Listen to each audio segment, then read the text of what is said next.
that's that. Today, I want to talk about the spinal stabilizers. So, I've never talked about this actually. So, I learned in school that you should strengthen the spinal stabilizers. It makes sense that you should strengthen the spinal stabilizers, the rotatories and multifidi.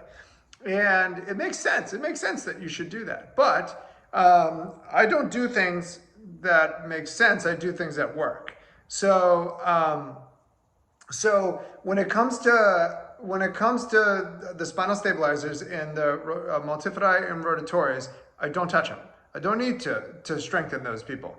And my back protocols work for me 99% of the time, and it's always SI joint dysfunction, sacral torsion, sacral shear, So I just realign that and then do my protocol. So I pull on the leg, I gap it open, and I rotate their sacrum back, have them stand up, and all their pain's gone.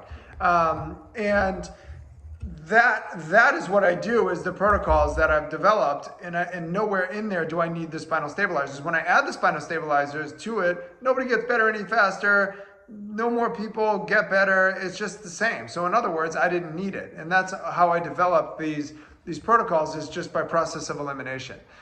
Is I would have like what was working like 90% of the time, and then ultimately 99% of the time.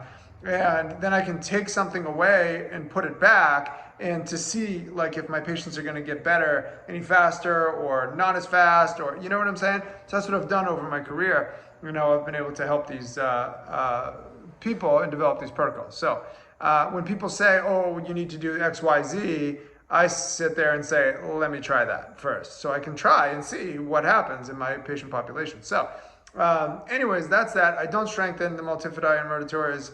I don't see that as an issue. In fact, I don't see lumbar spine pain, a lumbar spine as an issue. Like I see these evaluations come across that my patients bring in from old physical therapists, and it's like, L4, 5, rotation, this, that, the other thing. That's great. But I think my mother told me the other day that somebody told her that she had an L4, 5 rotation. And I was like, doesn't mean anything. And she's like, what? And I was like, it doesn't matter. I've never had to rotate someone's L4, 5 back to get them out of pain. Never in my